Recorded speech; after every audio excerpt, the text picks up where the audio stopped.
اور جو صوفیاء کرام تھے وہ رات میں شب بیداری کے عادی ہوتے ہیں، ذکر و اذکار کی مجلسیں کرتے ہیں، تو کافی کا چلن پھر صوفیاء کرام کے یہاں ہوا کہ ہمیں بیدار رہنا ہے، انرجیٹک رہنا ہے، تو ہمیں کافی پینی ہے۔ تو وہ شاندار کافی اس زمانے میں صوفیاء کرام نے پی۔ یہ یورپین ورلڈ تو کافی کے تصور سے بھی واقف نہیں تھا۔ 1645 کا زمانہ ہے جب یہ یمن اور شام سے ہوتے ہوئے جب مسلمانوں نے کافی کو پرانا کر دیا تھا، تب انگریزوں کو ہماری خیرات ملی اور تب انہوں نے پہچانا کہ کافی کیا ہوتی ہے۔ لیکن اس وقت کافی کا کاروبار کون کر رہا ہے؟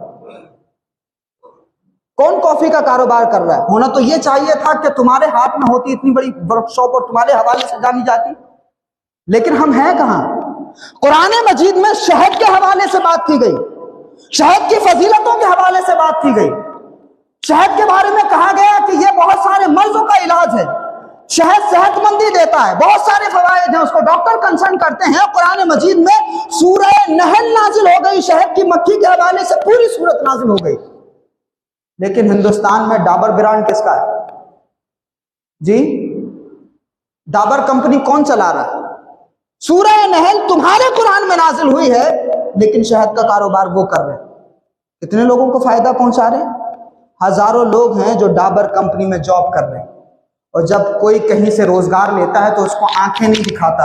اگر تم نے شہد کے نام پہ کوئی برانڈ بنایا ہوتا، ہزاروں لوگ اگر تمہارے یہاں نوکری کرتے تو کبھی تم سے پاکستان جانے کی بات نہ کرتے۔ تم اس دیش کو ٹیکس بھی دیتے اور تم اس دیش کو روزگار بھی دیتے، اپنی کمر بھی مضبوط ہوتی اور قوم کی کمر بھی مضبوط ہوتی، تمہارے ادارے بھی مضبوط ہوتے۔ لیکن ہم ہیں کہاں؟ ایک زمانہ گزرا ہے ایسا کہ جب ہم ریسرچ کر رہے تھے، غور و فکر کر رہے تھے، تو دنیا کے سارے برانڈ ہم ہی انٹروڈیوس کرا رہے تھے۔ دنیا کو ہم بتا رہے تھے کہ آسمان پہ اڑنا کیسے ہے، دنیا کو یہ اڑنے کا تصور ہم نے دیا، کیونکہ اللہ نے کہا تم غور و فکر تو کرو۔ تو عباس ابن فرناس نام کے ایک سائنٹسٹ نے غور و فکر کیا، کہا جب یہ پرندہ بیلنس بنا کے اڑ سکتا ہے تو ہم تو انسان ہیں۔ تو پھر اس نے غور و فکر کیا اور کوشش کی، اور ایک کوشش کر کے کچھ پرور لگا کر کے اس طرح سے سسٹم ڈیولپ کیا جیسے پیراشوٹ ہوتا ہے، اور وہ مینار کے اوپر چڑھا اور وہاں سے چھلانگ لگائی۔ اب جب وہاں سے چھلانگ لگائی تو ظاہر ہے پوری طرح سے تو وہ تیار نہیں ہوا تھا، وہ مینار سے جب کودا تو اس نے یہ دیکھا کہ اس پیراشوٹ کے ساتھ میں کودنے کی وجہ سے بھلے ہی مجھے نقصان ہوا، پوری طرح سے میں کامیاب نہیں ہو پایا، لیکن اس نے ایکسپریمنٹ کیا کہ اس پیراشوٹ کو پہننے کی وجہ سے گرنے کی رفتار دھیمی ہو گئی۔ دنیا کے سامنے یہ نظریہ پیش کیا کہ اگر یہ پرندے مالک کی وجہ سے، مالک کی قدرت کی وجہ سے اڑ سکتے ہیں، ان کو یہ اختیار دیا گیا، ہم اشرف المخلوقات ہیں، تو ہم کیوں ایسی ٹیکنالوجی ڈیولپ نہیں کر سکتے کہ انسان کی ہواؤں میں اڑے اور یہ ہزاروں میل کا سفر گھنٹوں میں طے کر لے؟ انہوں نے غور و فکر کیا خدا کی بنائے ہوئی اس مخلوق پر، اور جب غور و فکر کیا اس نے کہا کہ نہیں، رفتار اگر دھیمی ہو گئی ہے تو ہمیں کچھ اور بھی کرنا ہوگا، اس میں آگے بھی غور و فکر کرنا ہوگا۔ پھر اس نے دوسرا ایکسپریمنٹ کیا، پھر وہ ایک پہاڑی سے کودا تو پہلے 10 منٹ میں نیچے آ گیا تھا، اب جب کودا تو اس کو آدھا گھنٹہ لگا نیچے آتے آتے۔ اب جب نیچے آیا تو وہ اس کا جو بھی پیراشوٹ تھا وہ کریش ہو گیا، اور جب کریش ہوا تو وہ اس نتیجے پہ پہنچا کہ یہ نقصان اس وجہ سے ہوا ہے کہ اس کے پیچھے دم نہیں تھی، اگر دم ہوتی تو بہت ہی بیلنس کے ساتھ میں زمین پہ آ سکتا تھا۔ سبحان اللہ، یہ قرآن ہے جس کو پڑھ کر کے دنیا یہ سب ریسرچ کر رہی تھی، وہ ہمارے پرکھ تھے، ہمارے پروج تھے، ہمارے لوگ تھے کہ جنہوں نے یہ تصور ایکسپریمنٹ کیا، اور جب یہ تجربہ دنیا کے سامنے رکھا اور جب ہسٹری میں یہ آئیڈیا موجود تھا، تب کوئی یورپ سے اٹھا اور مسلمان کے دیے ہوئے آئیڈیا اور نظریے پر اس نے غور و فکر کرنا شروع کی، اور جب اس نے غور و فکر کرنا شروع کی تو اللہ رب العزت نے اس تحقیق کرنے والے دماغ کو روشنی عطا فرمائی، اور ہوائی جہاز کی برکتیں ہمارے سامنے موجود ہیں، لیکن بنیاد ہم نے رکھی تھی اسے۔ تو دنیا میں ایسی کتنی چیزیں ہیں جس کی بنیادیں ہم نے رکھی، مگر آج ہی ہم لاوارث ہو گئے۔ کتابیں اپنے آبا کی جو دیکھا ان کو یورپ میں تو دل ہوتا ہے سی پارا، گوادی ہم نے جو اسلاف سے میراث پائی تھی، سریا سے زمین پر آسمان نے ہم کو دے مارا۔ ہمارے حالات تو یہ ہو گئے ہیں۔ کبھی یہ نوجوان مسلم تدبر بھی کیا تو نے، وہ کیا گردوں تھا جس کا تو ہے ٹوٹا ہوا تارا؟ تو دنیا کو سب سے پہلے آنکھ کی سرجری کا تصور دینے والے ہم لوگ ابن الحیثم کے جانشین ہیں، جنہوں نے دنیا میں سب سے پہلے علم بصریات پر باضابطہ کتاب لکھی تھی، آپٹکس پر باضابطہ کتاب لکھی تھی، اور انہوں نے ریسرچ دنیا کے سامنے پیش کی تھی کہ ریٹینا کس طرح سے کام کرتا ہے، آنکھ کس طرح سے کام کرتی ہے۔ جو پرانے نظریات تھے ان کو چیلنج کیا اور دنیا میں اپنا نظریہ پیش کیا۔ پھر انہوں نے بتایا کہ آنکھ کس طرح سے دیکھتی ہے، اور اگر یہ سسٹم پورا ڈیولپ کر لیا جائے تو دنیا میں ایک ایسی ٹیکنالوجی ایجاد ہو سکتی ہے جس سے تصویر کو قید کیا جا سکتا ہے۔ ابن الحسن کے دیے ہوئے اس تصور پر ماڈرن زمانے میں کیمرہ ایجاد ہو گیا۔ تصورات موجود تھے، ہمیں تو قرآن پڑھنے کی فرصت نہیں ہے، اس پر دھول چڑھ رہی ہے، تو علم بصریات پر لکھی ہوئی کتابیں ہمیں پڑھنے کی فرصت کہاں ہے؟ ہمارا حال تو یہ۔ تو اس زمانے میں جب کوئی ہارٹ کی سرجری کا تصور نہیں تھا، اس زمانے میں مسلمانوں نے دل کا علاج کر کے دکھایا دنیا کو۔ پڑھ کے کہاں سے آ رہے تھے یہ لوگ؟ تب کون سا آکسفورڈ اور کیمبرج تھا؟ نہیں جی، کوئی آکسفورڈ اور کیمبرج نہیں تھا۔ مسلمان کا جو مدرسہ ہوتا تھا اس زمانے میں وہ قرآن خوانی کے لیے نہیں ہوتا تھا۔ اس زمانے کے جو مدرسے تھے، اس زمانے کے جو جامعات تھے، وہ اس لیے نہیں تھے کہ فلاں مر گئے ہیں چلو جا کے 40 منٹ کی قرآن خوانی کرو۔ اس زمانے میں قرآن مرنے کے لیے استعمال نہیں ہو رہا تھا۔ اس زمانے میں قرآن مجید سے زندگی حاصل کی جا رہی تھی، روشنی حاصل کی جا رہی تھی۔ اس زمانے میں مردہ دلوں کو زندگی کرنے کی بات کی جا رہی تھی۔ تو اسی مدرسے سے روحوں کو مست کرنے والا جلال الدین رومی بھی پیدا ہوتا تھا، اور انہی مدرسوں سے جسموں کا علاج کرنے والا عبداللہ ابن سینا بھی پیدا ہوتا تھا۔ جامعہ نظامیہ بغداد، جامعہ فاطمیہ، اور کمال کی بات آپ کو بتاؤں میں کہ دنیا میں یونیورسٹی کی تاریخ جب بھی لکھی جائے گی تو ایک خاتون کا نام آئے گا۔ ایک خاتون ہے جس نے یونیورسٹی کا نظام دنیا کو دیا ہے، فاطمہ فہری۔ ان کے والد تھے محمد الفہری، وہ تیونس میں پیدا ہوئی تھی۔ دنیا میں یونیورسٹی کا، ہاسٹل کا اور مختلف شعبوں کو باضابطہ منظم کرنے کا رواج اس دنیا کو اگر کسی نے دیا ہے تو وہ اس امت کی ایک خاتون نے دیا ہے۔ آپ فاطمہ شیخ کو تو جانتے ہیں لیکن فاطمہ فہری کو نہیں جانتے۔ وہ فاطمہ فہری ہیں، جب ان کے والد کا انتقال ہو گیا تو وہ دو بہنیں تھیں، ایک فاطمہ فہری، ایک مریم فہری۔ تو ان کے والد سے وراثت میں انہیں بہت ساری چیزیں ملی، لیکن انہوں نے سونا نہیں خریدا، انہوں نے ہیرے اور جواہرات نہیں خریدے۔ تربیت اچھی تھی، اپنے بزرگوں کی تاریخ سے واقفیت رکھتی تھی، رسول اللہ کے مشن کو دماغ میں رکھا ہوا تھا۔ تو اس فاطمہ فہری اور مریم فہری نے تیونس میں جامعہ قروین نام کی ایک یونیورسٹی قائم کی، اور پھر اپنے والد سے جو سرمایہ ملا تھا، اللہ رب العزت کی بارگاہ میں سجدہ کرنے کے لیے انہوں نے زبردست ایک مسجد بنائی، اور ساتھ میں رسول اللہ کے اس پیغام اقرا پر عمل کرنے کے لیے ایک شاندار یونیورسٹی بنائی، اور اس یونیورسٹی کو اللہ رب العزت نے اتنی برکتیں عطا فرمائی کہ آج بھی اس یونیورسٹی سے ہزاروں طلبہ علم حاصل کر کے نکلتے ہیں۔ سبحان اللہ۔ تو یہ صحرا بھی ایک خاتون کے سر جاتا ہے۔ ہمارا حال تو یہ ہو گیا ہے کہ مردوں نے علم حاصل کرنے کو اپنے لیے اہم سمجھا ہے، لیکن عورت کو، بچیوں کو اگر 12th کرا دیا تو ہم اس کو ہی کافی سمجھتے ہیں کہ اب شادی کے لائق ہو گئی، اب اس کو بھیج دینا۔ پورا نظام درہم برہم کر کے رکھ دیا، سارا سسٹم خراب کر دیا۔ جن کو زیادہ پڑھانا چاہیے تھا ان کو کم پڑھا رہے ہیں، جن پر زیادہ فوکس کرنا چاہیے تھا ان پر ہمارا فوکس نہیں ہے۔ حضرت عائشہ صدیقہ رضی اللہ تعالیٰ عنہا کے ذریعے 1/3 دین امت تک پہنچا، 1/3 دین، 1/3 دین امت تک پہنچا حضرت عائشہ صدیقہ سلام اللہ علیہا کے ذریعے۔ لیکن وومن ایجوکیشن پہ ہم کب کام کرتے ہیں؟ اگر کوئی ہماری مہیلاؤں کے خلاف بات کرتا ہے تو ہمیں غصہ تو آتا ہے، لیکن کبھی آپ نے اس غصے کو کنسٹرکٹیو وے میں اس نظریے پر بھی ڈالنے کی کوشش کی ہے کہ ہاں ہماری بچیوں کو تعلیم کی ضرورت ہے، کوالٹی ایجوکیشن کی ضرورت ہے، ایکسیلنسی ہونا چاہیے، کیونکہ مرد اگر تعلیم یافتہ ہوتا ہے تو تعلیم دہلیز تک پہنچتی ہے، اور اگر عورت تعلیم یافتہ ہوتی ہے تو تعلیم نسلوں تک پہنچتی ہے۔ ہم نے کبھی اس پر غور کیا؟ ایک زمانہ تھا پھر مسلمان خواتین بھی اتنی ڈیولپ اور ترقی یافتہ اور تعلیم یافتہ تھی، بڑے بڑے زخموں کا علاج تو ان کا مرہم کر دیا کرتا تھا۔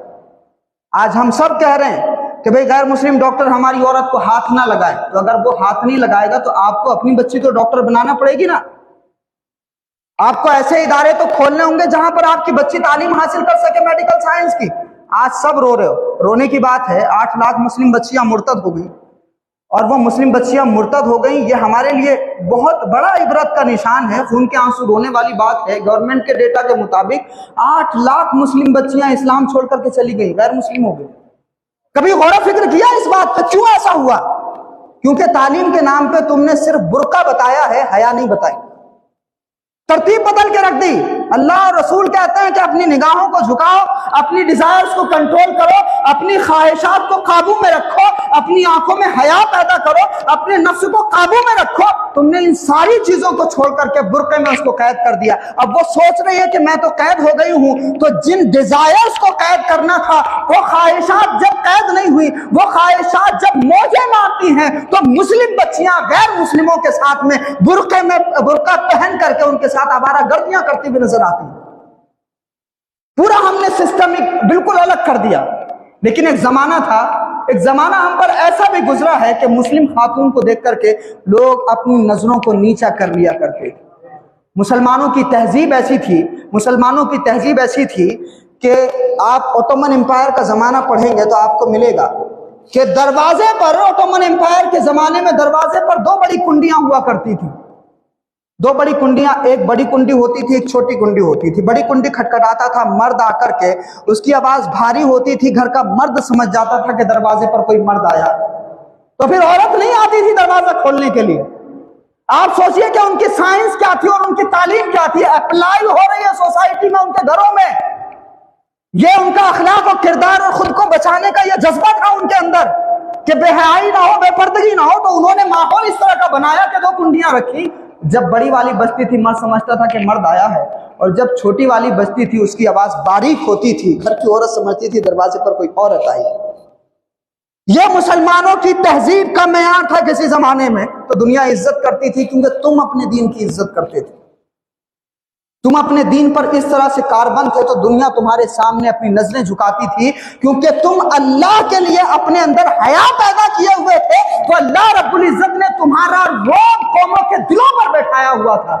آج ہم نے کرتے پجامے تو پہن لیے ہیں، داڑیاں رکھ لی ہیں، ہم نے اپنا حلیہ تو مسلمانوں والا بنایا ہے، لیکن جس باطن کو مسلمان کرنا چاہیے تھا وہ تو کافروں سے بھی بدتر ہو گیا۔ یہ مسلمان ہیں جنہیں دیکھ کے شرمائے یہود، وضع میں تم ہو نصارہ تو تمدن میں ہنود۔ یہ مسلمان ہیں جنہیں دیکھ کے شرمائے یہود، حال تو ہمارا یہ ہو گیا۔ کس موضوع پہ بات کی جائے؟ تعلیم کے حوالے سے ہم بات کر رہے ہیں، اللہ رب العزت ان تمام باتوں پر ہمیں عمل کی توفیق عطا فرمائے۔ تو مسلمانوں نے دنیا میں ہر شعبے میں کام کیا۔ آج سارے بھارت کے مسلمان، سارے دیش بھر کے مسلمان اس بات پہ رو رہے ہیں کہ ہمارے پرکھوں نے جو کام کیا تھا، یہ تاج محل دیا، یہ لال قلعہ دیا، یہ جامع مسجد بنائی، آج ہر عمارت کو مشکوک کر دیا گیا، ڈاؤٹ فل بنا دیا گیا۔ کیا تم نے کبھی سوچا ہے، کیا تم نے کبھی پڑھا ہے کہ ان عمارتوں کے پیچھے کیا اسلامی نظریہ تھا، کیا اسلامی تصور تھا؟ ہم نے صرف مدرسے کے علم کو دینی علم سمجھا ہے، کبھی آرکیٹیکچر کو دین سے جوڑ کر کے نہیں دیکھا۔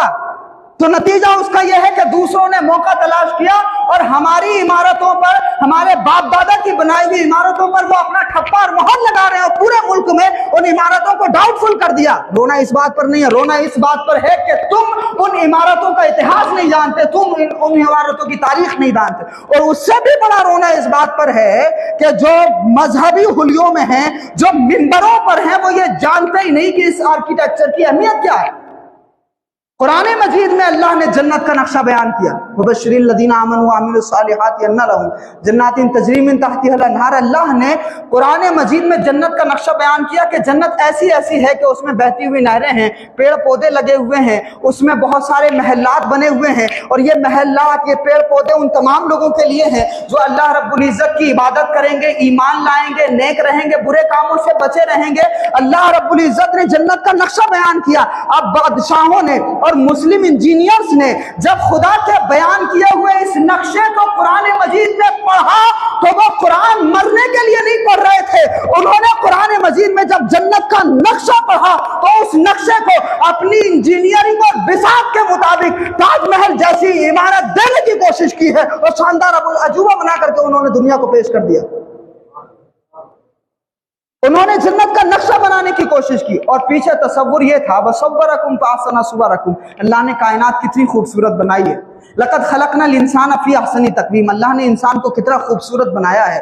اللہ رب العزت جمیل ہے اور جمال کو پسند کرتا ہے، تو اس کائنات میں، اس انسانوں کی مخلوق میں صوفیاء کرام کی تبلیغ کا طریقہ الگ ہوتا ہے، علماء کی تبلیغ کا طریقہ الگ ہوتا ہے۔ مسلم انجینئرز کی تبلیغ کا طریقہ یہ تھا کہ وہ لوگ جو قرآن میں جنت کو تلاش کر رہے ہیں، اگر انہیں جنت کا وہ نقشہ کہیں دیکھنا ہو تو وہ تاج محل کو دیکھے اور یہ تصور کرے کہ اگر اللہ کی مخلوق کی بنائی ہوئی عمارتیں اتنی خوبصورت ہو سکتی ہیں تو خدا کی بنائی ہوئی جنت کتنی خوبصورت ہوگی۔ اور پھر ان عمارتوں پر آیتیں بھی لکھی، یا ایتھا النفس المطمئنہ ارجعی الی ربک راضیۃ مرضیہ فادخلی فی عبادی وادخلی جنتی، کہ اے نفس مطمئنہ یہ جان لو کہ تمہیں لوٹنا اپنے رب کی طرف ہے، لوٹنا اپنے رب کی طرف ہے، اور اس حال میں لوٹنا ہے کہ تم اپنے رب سے راضی ہو اور تمہارا رب تم سے راضی ہے، اور کہا جائے کہ تم اے میرے بندے تم میری جنت میں داخل ہو جاؤ۔ تو دنیا غور و فکر کرے اس بات پر کہ مخلوق کی بنائی ہوئی عمارت اتنی خوبصورت ہو سکتی ہے تو خالق کی بنائی ہوئی جنت کتنی خوبصورت ہوگی۔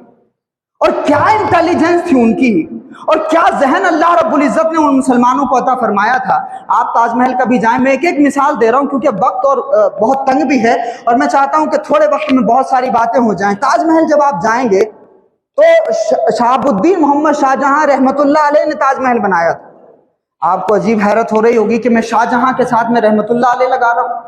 بادشاہوں کو تو عیاش کہا جاتا ہے، بادشاہوں کو تو زیادتی اور ظلم کرنے والا کہا جاتا ہے، سارے بادشاہوں کی تاریخ ایسی نہیں ہے۔ شہاب الدین محمد شاہ جہاں کے تقوی اور پرہیزگاری کا عالم یہ تھا کہ جب دلی کی شاہی جامع مسجد بنانے کا ارادہ انہوں نے کیا اور اعلان کیا کہ اس جامع مسجد کی بنیاد وہ رکھے گا ہوش کے بعد میں جن کی تہجد قضا نہ ہوئی ہو، وہ بنیاد رکھے گا۔ بڑے بڑے اولیاء اور صوفیاء اپنی گردن جھکائے کھڑے ہیں، علماء گردن جھکائے کھڑے ہیں۔ جب دیکھا شہاب الدین نے کہ کوئی آگے نہیں آ رہے ہیں تو شاہ جہاں خود آگے بڑھے اور کہتے ہیں کہ افسوس ہے کہ آج یہ راز فاش ہوتا ہے، اللہ رب العزت نے مجھ ناچیز کو یہ توفیق عطا فرمائی ہے کہ میری تہجد قضا نہیں ہوئی۔ ابو بکر صدیق سے سیکھا تھا سیاسی نظام کیسے چلانا ہے، حضرت عمر بن خطاب سے سیکھا تھا خالق کو کیسے راضی کرنا ہے اور مخلوق کو کیسے راضی کرنا ہے۔ تو وہ شاہجہاں جب جامع مسجد کی بنیاد رکھتے ہیں تو جب بنیاد رکھنے والا اتنا پرہیزگار ہے تو اس کی بنائی ہوئی مسجد میں رونق کیوں نہیں ہوگی؟ آج دنیا وہاں جا کے سیلفی لے رہی ہے۔ تو پھر تاج محل جب بنایا گیا تو شہاب الدین شاہ جہاں کے زمانے میں بنا تاج محل بھی، لال قلعہ بھی اور جامع مسجد بھی، یہ ساری عمارتیں اور لاہور کی مسجد بھی، یہ سارا آرکیٹیکچر اسلامک آرکیٹیکچر ہے، انڈو اسلامک آرکیٹیکچر کے نام سے آپ گوگل پہ پڑھ لیں، دنیا کی تمام ویب سائٹس پر پڑھ سکتے ہیں۔ اب یہ یہاں کی دنیا چاہے جو بھی کرے، مین اسٹریم میڈیا میں چاہے جو بھی پروپیگنڈا پھیلایا جاتا رہے، آپ اپنی تاریخ کو جانو، یہ زیادہ ذمہ داری ہے۔ تو وہ جب بنایا گیا تو شاہ جہاں نے کہا تھا کہ میں چاہتا ہوں کہ یہ عمارت ایسی بنے، دنیا جب یہاں سے واپس ہو تو دل میں رکھ کر کے لے کے جائے کہ کچھ دیکھ کے آئے ہیں، ہے کہ نہیں؟ بن گیا سب کچھ، برج خلیفہ بھی اور دنیا کی بڑی بڑی عمارتیں بھی، لیکن لوگ سیلفی کہاں جا کے لیتے ہیں؟ تاج محل۔ تو تاج محل کو جب بنایا گیا تو انجینئرز نے کیسا دماغ لگایا آپ دیکھیے۔ کبھی آپ جب جائیں گے تاج محل تو اس نظریے سے بھی دیکھیے گا کہ سامنے کھڑکی بنائی گئی، جب کسی چیز کو آپ قریب سے دیکھتے ہیں تو وہ بہت بڑی دکھائی دیتی ہے اور جب دور سے دیکھتے ہیں تو چھوٹی دکھائی دیتی ہے کہ نہیں؟ جب آپ بہت قریب سے دیکھیں گے تو بہت بڑی دکھائی دے گی اور جب دور سے دیکھیں گے تو بہت چھوٹی دکھائی دے گی۔ لیکن آپ دیکھیے گا کہ جب آپ اس کھڑکی میں کھڑے ہو کر کے جب تاج محل کو دیکھیں گے تو تاج محل آپ کو سارے کا سارا دکھائی دے گا، اور جیسے جیسے آپ تاج محل کے قریب ہوتے چلے جائیں گے وہ تاج محل خود بخود چھوٹا ہوتا چلا جائے گا۔ میں شاید الٹا بول رہا ہوں، حقیقت یہ ہے کہ جب آپ اس سے قریب ہوں گے تو وہ چھوٹا ہوتا چلا جائے گا، اور جب آپ اس سے دور ہوتے چلے جائیں گے تو وہ خود بخود بڑا ہوتا چلا جائے گا۔ یہ تصور اور اس اسٹریٹجی کے ساتھ میں تاج محل کو بنایا گیا۔ اور پھر اس زمانے کے انجینئرز نے آنکھوں کا کچھ ڈیزائن اس طرح کا ہے ہماری کہ اگر کسی گنبد کے پاس میں کچھ مینارز بنائے جائیں تو جب آپ دور سے دیکھیں گے تو مینار کچھ جھکائے ہوئے دکھائی دیں گے، جھکے ہوئے دکھائی دیں گے، لیکن اس خوبی کو، اس خامی کو خوبی میں کیسے بدلا ان مسلم انجینئرز نے کہ بادشاہ نے کہا کہ مجھے بالکل سیدھے دکھنے چاہیے۔ تو ان انجینئرز نے ان میناروں کو کچھ اس طرح سے بنایا کہ جب آپ ان میناروں کو دیکھیں گے، دنیا کی دوسری میناروں کو دیکھیے، آپ تھوڑا سا ان کے اندر لچک پائیں گے، لیکن تاج محل کی میناریں آپ کو بالکل سیدھی دکھائی دیں گی، بالکل سیدھی دکھائی دیں گی۔ کہنے کا مطلب یہ ہے کہ جب آپ تاج محل دے رہے تھے تو آپ بادشاہ تھے، اور جب آپ نے دینا بند کر دیا تو آج کیا حالت ہے ہم سب جانتے ہیں۔ تو دنیا میں ہم نے اتنی ترقیات کی ہیں کہ ہمارے پرکھوں کی بنائی ہوئی عمارت سے اس دیش کی اکنومی کو بہت بڑا فائدہ ہو رہا ہے۔ تو جب ہم کچھ دے رہے تھے تو دنیا نے ہمیں بادشاہ بنا کے رکھا ہوا تھا، اور جب ہم نے دینا بند کر دیا تو آج ہم کہاں ہیں ہم خود ہی جانتے ہیں۔ اب آئیے سلیوشن کی طرف چلتے ہیں۔ آپ دیکھیے کہ آج ایک زمانہ تھا کہ جب 110% ایجوکیشن ہے، خواتین میں بھی اور مرد حضرات میں بھی، لیکن اب حال یہ ہو گیا ہے اس زمانے میں کہ ہیومن ڈیولپمنٹ کی رپورٹ کہتی ہے کہ یورپین سٹیزن سال بھر میں تقریباً 35 کتابیں پڑھتا ہے، مغرب کا آدمی سال بھر میں 35 کتابیں پڑھتا ہے، اور اسی طرح سے اسرائیل کا ایک سٹیزن سال بھر میں 40 کتابیں پڑھتا ہے، اور وہی رپورٹ کہتی ہے ہیومن ڈیولپمنٹ کی کہ سال بھر میں ایک مسلمان ایک کتاب سے بھی کم پڑھتا ہے، سال بھر میں۔ اب آپ کو سمجھ میں آ گیا کس کی سازش ہے؟ ہماری ذلت اور رسوائی میں کس کی سازش ہے؟ آپ کو سمجھ میں آ گیا؟ آپ نے چھوڑا کیا؟ حضرت سلیمان علیہ السلام کو اللہ رب العزت نے امتحان کے طور پر 3 چیزیں دی تھی، علم، دولت اور شہرت۔ جب وہ آئی امتحان کے طور پر تو اللہ رب العزت نے جب ان کا امتحان لیا تو انہوں نے علم لے لیا، اور جب جبریل امین نے شہرت اور دولت سے کہا کہ چلو میرے ساتھ، تو شہرت اور دولت نے کہا تھا کہ مالک نے پیدا کرتے ہوئے ہمیں یہ کہا تھا کہ جہاں علم ہو، دولت اور شہرت، تمہیں دونوں کو وہیں رہنا۔ اللہ رب العزت نے جناب سلیمان علیہ السلام کو علم کی وجہ سے دولت بھی عطا فرما دی اور شہرت بھی عطا فرما دی۔ جب تم علم حاصل کر رہے تھے تو بازاروں پر بھی تمہارا قبضہ تھا اور شہرتیں بھی ساری دنیا میں تمہاری تھی، لیکن آج جب ہم نے علم سے اپنا رشتہ توڑ لیا تو نہ مارکیٹ میں ہمارا کوئی وجود بچا ہے، نہ ہماری اچھے کاموں کی وجہ سے شہرت ہو رہی ہے۔ ایک علم سے تعلق کمزور کرنے کی وجہ سے ہمارا حال یہ ہوا کہ افسوس کی تعلیم و ترقی میں ہے پیچھے جس قوم کا آغاز ہی اقرا سے ہوا تھا۔ تو لوگوں یاد رکھنا کہ ہماری یہ ذلت اور رسوائی اس وجہ سے نہیں ہے کہ وہ سنگٹھن ہمارے خلاف سازشیں کر رہا ہے، اس وجہ سے نہیں کہ یہودی ہمارے خلاف لگے ہوئے ہیں۔ یہ باتیں کرنا چائے خانوں پر بہت آسان ہے کہ وہ ہمارے خلاف سازشیں کر رہے ہیں، یہاں ان کی سرکار بن گئی، یہاں یہ راجنیتی جیت گئی۔ نہیں، اگر تمہارے ساتھ مشکلات ہیں، اگر تمہارے ساتھ مصیبت ہے تو تم اس نبی کے امتی ہو جنہوں نے ہر آبدہ کو اوسر میں بدلا ہے۔ اگر تمہارے اوپر ظالم مسلط ہوئے ہیں تو تمہیں مایوس نہیں ہونا ہے۔ دنیا کے ظالموں کے ساتھ میں بڑی طاقتیں ہو سکتی ہیں، لیکن ہم مسلمان ہیں، ہماری ہر حرکت میں برکت دینے والا اللہ رب العزت ہے۔ اس لیے میں ایسے جوان یہاں چاہتا ہوں جو آج بھی فیصلہ کریں، ابھی فیصلہ کریں، چاہے جتنے مشکل حالات آ جائیں گے ہم تعلیم حاصل کریں گے۔ اس دیش کا سنویدھان تمہیں برابر کی عزت دیتا ہے، سسٹم دے یا نہ دے، لیکن سنویدھان میں تم برابر کے حصے دار ہو، اور ابھی بھی ان بزرگوں کی لگائی ہوئی محنت کا نتیجہ تمہیں ملنے کو تیار کھڑا ہے۔ بس شرط یہ ہے کہ تم علم حاصل کرو اور مخلوق خدا کو فائدہ پہنچاؤ، تم اپنے اندر پوٹینشیل پیدا کرو، تم ضرورت بنو۔ تم جب ضرورت بن جاؤ گے تو دنیا تم سے بھیک مانگے گی، بالکل اسی طرح کہ جب ایک بادشاہ نے، روجر سیکنڈ نے، عیسائی بادشاہ نے اپنا ایک نقشہ بنوانے کے لیے ایک جغرافر کو تلاش کیا تو کوئی جغرافر اس کو نہیں ملا۔ ایک وزیر نے اس سے کہا کہ اگر تمہیں نقشہ بنوانا ہے تو یہ کام صرف مسلمان کر سکتا ہے، اور جب مسلمان کو بلایا گیا تو مسلمان نے کہا کہ ہاں نقشہ تو بناؤں گا، لیکن نقشہ بنانے سے پہلے میں اسی نقشے پر بسم اللہ الرحمن الرحیم لکھوں گا۔ سبحان اللہ، کہ میں نقشہ بناؤں گا مگر نقشہ بنانے سے پہلے بسم اللہ الرحمن الرحیم لکھوں گا۔ تمہاری کوالٹی اور تمہارا اسٹینڈرڈ اتنا ہائی تھا کہ بادشاہ جیسا آدمی بھی تمہارے سامنے فائدہ لینے کے لیے بھیک مانگ رہا تھا اور ہاتھ پھیلائے ہوئے کھڑا تھا۔ اور جب اس مسلمان نے نقشہ بنایا تو پہلے بسم اللہ الرحمن الرحیم لکھا۔ کیوں؟ کیونکہ اس نے سائنس کے ساتھ مذہب کا علم حاصل کیا تھا، اور وہ یہ جانتا تھا کہ میرے آقا نے فرمایا ہے ہر اچھے کام کا آغاز بسم اللہ سے کرنا چاہیے۔ تو ہم ضرورت بنیں، اور جس دن ہم ضرورت بن جائیں گے تو یاد رکھیے گا کہ خود بخود جو ضرورتوں میں فائدہ پہنچانے والا ہوتا ہے اس کی عزت بڑھ جاتی ہے، اس کا مقام بڑھ جاتا ہے۔ ہم کوئی مصیبت آتی ہے تو نہیں کہتے چلو آیت کریمہ کا وظیفہ کرتے ہیں، 1,00,000 مرتبہ آیت کریمہ پڑھتے ہیں، فلاں جیل میں چلا گیا ہے، فلاں کے ساتھ میں ایسا ہو رہا ہے، فلاں کے ساتھ میں ایسا ہو رہا ہے۔ لیکن یہ قرآن مجید صرف آیت کریمہ کا وظیفہ کرنے کے لیے نہیں، آیت کریمہ کا وظیفہ پڑھنے کے لیے تھا، اس لیے نہیں تھا۔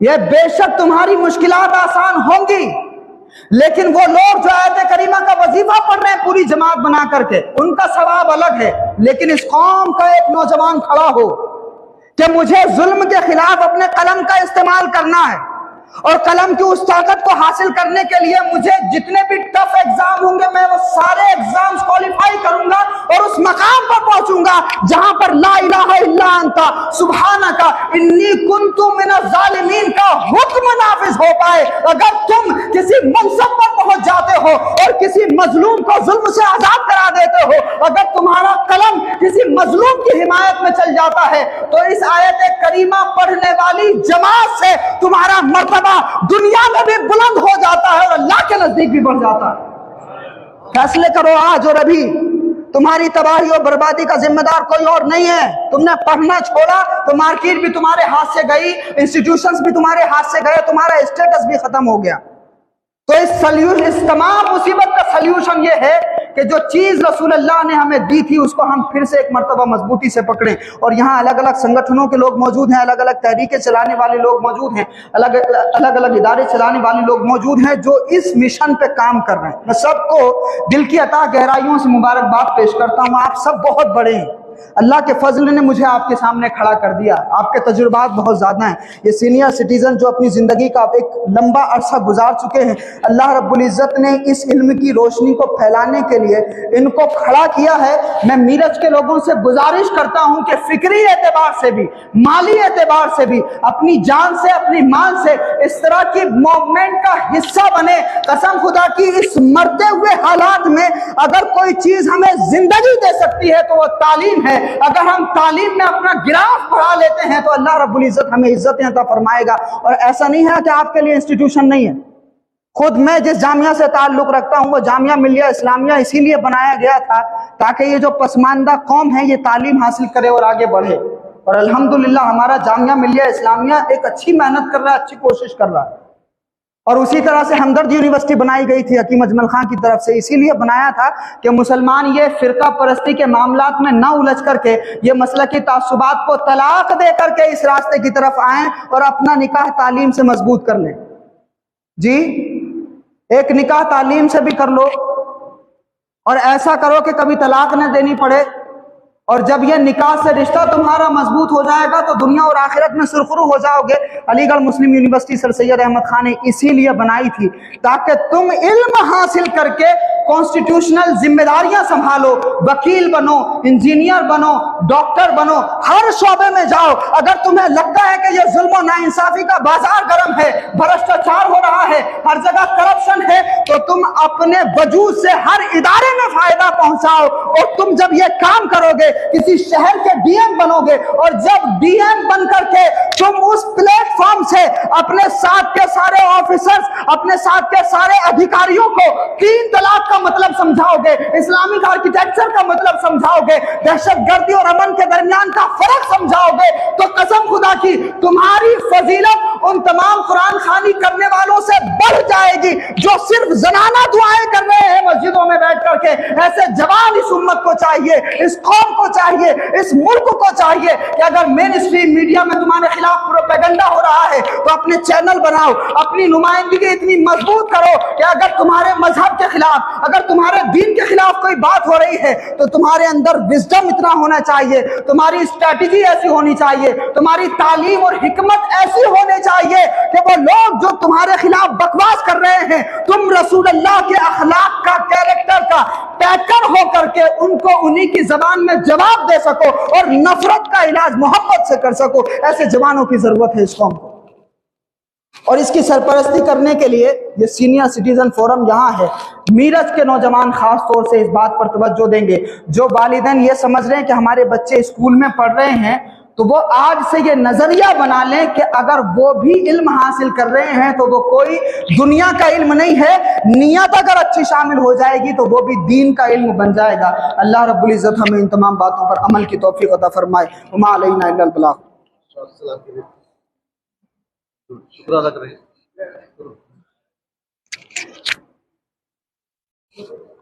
السلام علیکم۔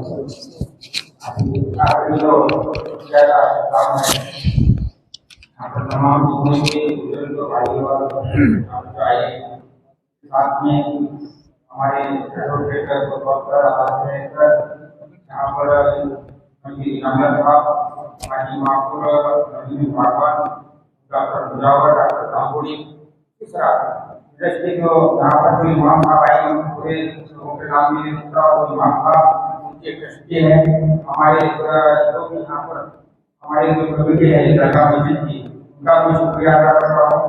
اور ساتھ ہی ساتھ جو محبوب علی منے اور ساتھ میں ایوب انعامدار اور ان کا جو پروگرام کرنے والی کمیٹی ہے، ان تمام لوگوں کا بھی شکریہ ادا کر رہا ہوں۔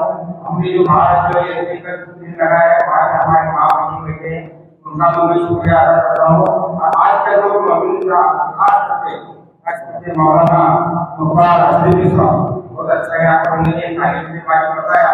کل جمعہ کے اندر جو جمعہ ہوئی تو ہمارے یہاں کے امام صاحب جو ہے حلیم صاحب نے ایک بات بہت بڑی بات ممکن کہی تھی، ان کا شکریہ ادا کرتا ہوں۔ اور تمام جس کا نام رہ گیا ہے اور نہیں کیا قرآن مطلب ہے، بہت سے لوگ یہاں بچوں میں ہیں، کا نام ہے۔ ایک بات میں علم کے بارے میں کہتا ہوں کہ جو حلیم صاحب ہمارے جو مسجد کی امام ہیں، انہوں نے کہا مسلمانوں کے ہاتھ سے تمام ہندو برباد ہو جائے گی۔ مسلمانوں کے ہاتھ سے بہت بڑی بات بولی گئی تھی، اتنی لمبی پڑی نہیں کیونکہ آپ کا حدیث بہت وقت ہوا ہے، تب تک مجھے اتنی اچھی لگی۔